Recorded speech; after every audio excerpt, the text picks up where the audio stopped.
Election के results almost clear हो चुके हैं और इन रिजल्ट्स ने एग्जिट पोल को पूरा एक्सपोज करके रख दिया है। जहां एग्जिट पोल में दिखाया जा रहा था कि बीजेपी अकेली 350 से ज्यादा सीट जीत सकती है, वहीं जब एक्चुअल रिजल्ट्स निकल कर आ रहे हैं तो अब लगता है कि बीजेपी 242 सीट्स पर सिमट कर रह जाएगी, यानी अकेले बीजेपी पूर्ण बहुमत भी नहीं लेकर आ पाएगी। और इस वजह से एग्जिट पोल ने जो हमें स्टॉक मार्केट में हरियाली दिखाई थी, वो हरियाली तो खत्म हो ही गई, बल्कि आज स्टॉक मार्केट में त्राहिमाम त्राहिमाम हुआ। आप देख सकते हो कि जब मार्केट क्लोज हुआ है तो निफ्टी 1379 पॉइंट्स डाउन है, जो कि 5.93% है। बट एक चीज जरूर याद रखिएगा कि ये हमने आपको कल की वीडियो में ही बता दिया था। हमने आपको कल कहा था कि आज मार्केट ऑलरेडी अच्छे खासे बढ़ चुके हैं, तो कल को अगर थोड़ा सा भी ऊपर नीचे होता है तो मार्केट बहुत तेज गिर सकते हैं, और जैसा हमने कहा था बिल्कुल वैसा ही हुआ है। बट आज की बात छोड़ो, आज जो हो गया सो हो गया, लेकिन कल 5 जून के दिन मार्केट कैसा परफॉर्म कर सकते हैं, आज हम इसके बारे में बात करने वाले हैं। वीडियो बहुत ही ज्यादा इंपॉर्टेंट है, तो बिल्कुल भी मिस मत करना। तो सबसे पहले तो देखो, क्योंकि बीजेपी को मेजॉरिटी सीट्स नहीं मिली है, इसलिए यह तो क्लियर है कि बीजेपी को कोलिशन गवर्नमेंट बनानी पड़ेगी।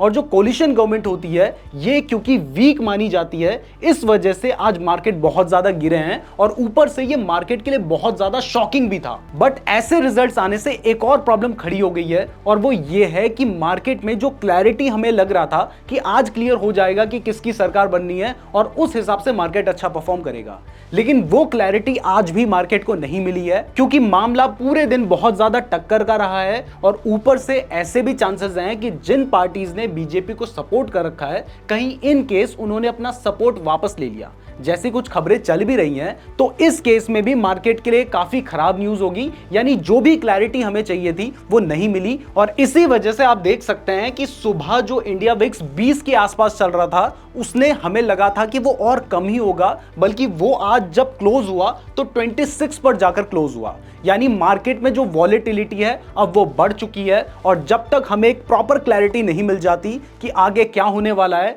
तब तक मार्केट में वॉलेटिलिटी बनी रहने वाली है। तो अगर आप ये मान के चल रहे हो कि कल को मार्केट में एक बहुत बड़ा अप मूव आ सकता है, तो मेरे अकॉर्डिंग ऐसा होने के चांसेस कम लग रहे हैं, लेकिन अगर कोई पॉजिटिव न्यूज आ जाती है तो फिर ये हो सकता है। और अगर आप ये मान के चल रहे हो कि मार्केट बहुत ज्यादा गिर सकता है, तो ये भी क्लियरली अभी नहीं कहा जा सकता है। अभी जब तक न्यूज नहीं आएगी तब तक मार्केट में आपको कोई बड़ा मूवमेंट दिखने के चांसेस मुझे कम लग रहे हैं। बट अगर हम टेक्निकल एनालिसिस की बात करें तो देखो, वैसे तो मैंने आपको बताया कि जब भी मार्केट में कोई न्यूज आने वाली होती है तो उस टाइम पर टेक्निकल एनालिसिस काम नहीं करता है, मार्केट न्यूज के हिसाब से बढ़ता और घटता है। लेकिन हम long term support and long term resistance देख सकते हैं, और उससे हम थोड़ा बहुत आइडिया ले सकते हैं लेवल्स का।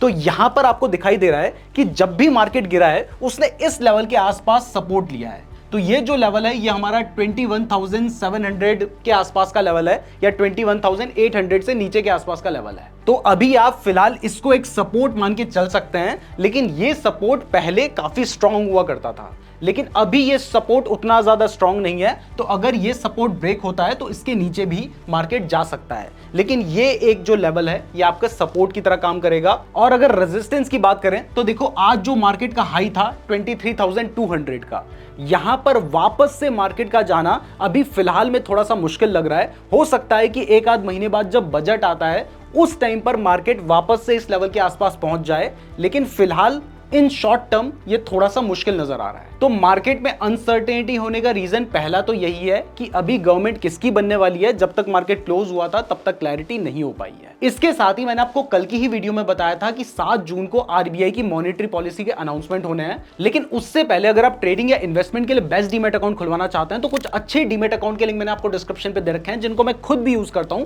तो डिस्क्रिप्शन जरूर चेक कर लीजिएगा और वहां से अपना फ्री डीमेट अकाउंट जरूर खुलवा लीजिएगा। तो देखो, वैसे तो माना जा रहा है कि रेपो रेट में कोई भी चेंज नहीं किया जाएगा, और ये गुड न्यूज की तरह होती है, लेकिन ये भी मार्केट के वॉलेटाइल रहने में थोड़ा बहुत कंट्रीब्यूट करेगा। बट अगर मेरे अकॉर्डिंग बात करें तो देखिए, साफ यहां पर दिखाई दे रहा है कि बीजेपी के पास 246 के आसपास सीट्स निकल सकती हैं, और अभी हो सकता है कि थोड़ी बहुत सीट्स ऊपर नीचे हो जाएं। लेकिन अगर एनडीए अलायंस को साथ में जोड़ लें तो बीजेपी के पास क्लियर मेजॉरिटी है। तो अगर एनडीए अलायंस में कोई प्रॉब्लम नहीं आती है, जिसके चांसेस कह नहीं जा सकते, लेकिन अगर कोई प्रॉब्लम नहीं आती है तो फिर बीजेपी की गवर्नमेंट बननी है, और तीसरी बार भी प्रधानमंत्री मोदी नहीं बनना है। तो इस हिसाब से अगर आप एक ट्रेडर हैं तो अभी आप ये मानकर चलें, और आपको इतना क्लियर होना चाहिए कि मार्केट में अभी कुछ दिन, हो सकता है 2 दिन 3 दिन, मार्केट में वॉलेटिलिटी रहेगी। तो अगर आप बिल्कुल सेफ चलना चाहते हैं तो जैसा कि मैंने आपको लास्ट वीडियो में भी कहा था, इस वीडियो में भी कहूंगा कि अगर बिल्कुल सेफ चलना चाहते हो तो फिर अभी ट्रेड ना ही लोगे तो बेटर रहेगा। क्योंकि भले ही आज बहुत सारे लोग बोल लेंगे कि अरे यार कल पुट बाय किया होता ना तो आज मेरा पैसा 10 गुना 15 गुना हो गया होता, लेकिन कल की सिचुएशन को देखकर पुट बाय करने की हिम्मत किसी में नहीं थी। आज जब कोई चीज हो चुकी है उसके बाद तो कोई भी बातें बनाई जा सकती हैं। तो अगर आप बिल्कुल सेफ चलना चाहते हो तो फिर आप ट्रेड नहीं करोगे तो बेटर रहेगा। जब मार्केट में ये जो अनसर्टेनिटी है वो कम हो जाएगी तब ट्रेड करोगे तो सही रहेगा। लेकिन अगर आप थोड़ा बहुत रिस्क लेने के लिए रेडी हैं और आपके पास एक पैसा है जिस पर आप रिस्क ले सकते हैं तो उस पैसे से ट्रेड करने पर आपका जो प्रॉफिट है वो बहुत बड़ा भी हो सकता है। तो अगर आप इसे एक अपॉर्चुनिटी की तरह देख रहे हैं तब भी मेरी आपसे रिक्वेस्ट रहेगी कि आपकी जो टोटल कैपिटल है उसके 5 से 10% से ज्यादा पैसा किसी भी ट्रेड में मत लगाइएगा। क्योंकि अगर आप ऐसा करते हैं तो फिर वो एक जुए की तरह है जो कि अगर चल गया तो आपका पैसा काफी ज्यादा बन जाएगा, लेकिन अगर डूब गया तो फिर आपको बहुत ज्यादा नुकसान भी हो सकता है। और अभी भी मेरे अकॉर्डिंग अगर आप ट्रेड ले रहे हो तो पूरी तरीके से टेक्निकल एनालिसिस के बेसिस पर मत बैठना, क्योंकि जैसे ही कोई न्यूज आएगी आपका जो टेक्निकल एनालिसिस होगा वो पूरा का पूरा हिल जाएगा और न्यूज के हिसाब से मार्केट चलने लगेगा। तो ये तो ट्रेडर की बात थी। अब अगर इन्वेस्टर्स की बात करें तो देखो, मुझे पता है कि अगर आपने इन्वेस्टमेंट कर रखी है तो आज आपके दिल में दर्द तो बहुत हुआ होगा और जो नुकसान आपको आपके पोर्टफोलियो में दिखाई दे रहा होगा उसने बड़ा दर्द दिया होगा।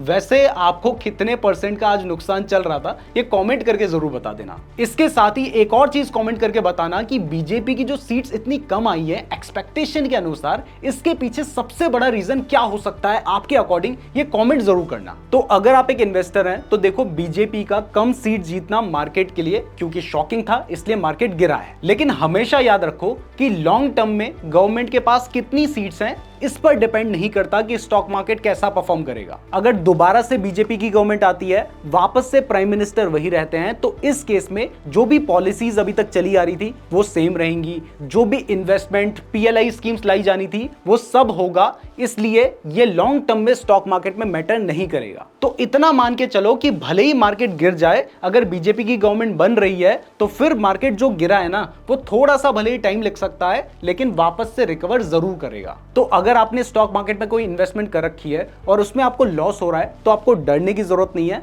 आप अकेले नहीं है, जिसने भी इन्वेस्टमेंट किया है ज्यादातर लोगों को लॉस हुआ है, क्योंकि पूरा इंडेक्स ही गिर रहा है तो फिर आपको भी लॉस दिखना ही है। लेकिन यह बात भी है कि अगर आपके स्टॉक्स अच्छे हैं तो जैसे ही मार्केट रिकवर करेगा ना, ये जो लॉस आपको अभी दिखाई दे रहा है जो कि पेपर लॉस है, ये वापस से रिकवर कर जाएगा और आपको प्रॉफिट दिखाई देने लगेगा। इसके अलावा अगर मैं अपनी बात करूं तो देखो, अगर बीजेपी की गवर्नमेंट बन रही है तो मुझे लगता है कि आज जो मार्केट गिरा है ना, ये बहुत सारे लोगों के लिए अपॉर्चुनिटी भी है और इस वजह से मुझे भी ये एक अपॉर्चुनिटी की तरह लगती है, तो मैंने थोड़ी बहुत बाइंग की है। तो अगर आप भी इसे एक अपॉर्चुनिटी की तरह देख रहे हैं, आपको लगता है कि आगे मार्केट बढ़ेगा, तो आप भी इसमें कुछ बाइंग करना चाहते हैं तो बाय कर सकते हैं, क्योंकि आपको स्टॉक्स काफी सही रेट पे मिल सकते हैं। तो मैंने तो थोड़ी बहुत बाइंग की है, आगे कुछ दिनों में मार्केट में क्या होता है इसको देखकर हो सकता है कि मैं अपनी बाइंग थोड़ी सी बढ़ा लूं। तो ये मेरे हिसाब से मैं बात कर रहा हूं, ये कोई भी बाय या सेल रिकमेंडेशन नहीं है, आप अपने हिसाब से सोचें। और अगर आप ये जानना चाहते हैं कि अगर बीजेपी गवर्नमेंट बनती है तो कौन से सेक्टर्स को बेनिफिट हो सकता है,